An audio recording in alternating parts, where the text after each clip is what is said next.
आज एक कहानी सुनी मैंने और मेरा बड़ा दिल दुखा। सच में मेरी आंखें भर गई थी। मैं आपके साथ भी शेयर करना चाहती हूँ। पति जो होता है ना, सर का ताज होता है, और जब तक आपके सर पे ताज है तब तक ही आप रानी हो, वरना जिस दिन ये ताज सर से उतर गया उस दिन आपकी हालत नौकरानी से भी बदतर हो जाएगी। स्टोरी ये है कि एक पति होता है, शाम को ड्यूटी करके अपने घर आता है, अपनी पत्नी से कहता है मुझे खाना दे दो, लेकिन पत्नी खाना देने की बजाय उससे लड़ना झगड़ना शुरू कर देती है। हार थक के बिना खाना खाए वो सो जाता है। सुबह उठता है, पत्नी से कह देता है कि मैं ऑफिस जा रहा हूँ, कम से कम अब तो मेरा टिफिन बना कर दे दो। उसने कहा कि बाहर खा लेना, मैं बच्चों को लेकर जा रही हूँ। पति भूखा ही चला जाता है और पत्नी बच्चों को स्कूल छोड़ने चली जाती है। दोपहर में जब पत्नी बच्चों को स्कूल से लेने जाती है तभी एक गाड़ी आती है और उसमें उसके पति की लाश आती है।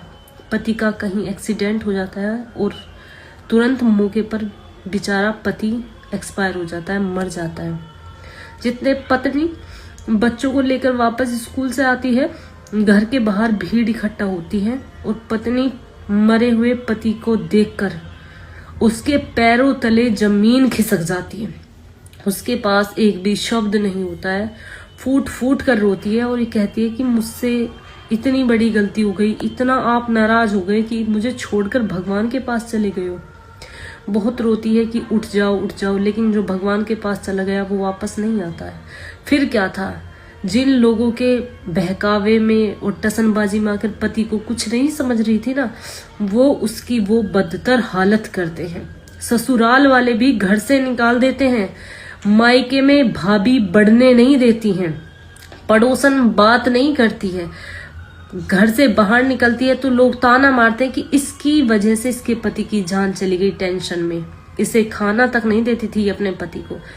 तो मेरी बहनों, पति आपके सर का ताज है। जब तक वो सर का ताज तुमने अपने सर पे धारण कर रखा है तब तक आप रानी हो, महारानी हो, पटरानी हो। लेकिन जिस दिन आपका ताज चला गया उस दिन आप नौकरानी से भी बदतर हालत में आ जाओगी। कोई आपसे सीधे मुंह बात नहीं करेगा, और जिस माई के भाभी भैया के ऊपर उछलती हैं ना महिलाएं, तुम्हें अपने घर में 1 महीना नहीं रख सकते शादी के बाद, और वो ससुराल वाले भी तुम्हें धक्के मार कर निकाल देंगे। अगर उनके बेटे की तुम अच्छे से देखभाल नहीं करोगी, उसके साथ प्यार से नहीं रहोगी, फिर क्या मतलब है। तो मेरी रिक्वेस्ट है, उम्र मेरी उतनी नहीं है पर मैंने कहानी सुनी, उसके जरिए मैंने आपको बताया। अभी बहुत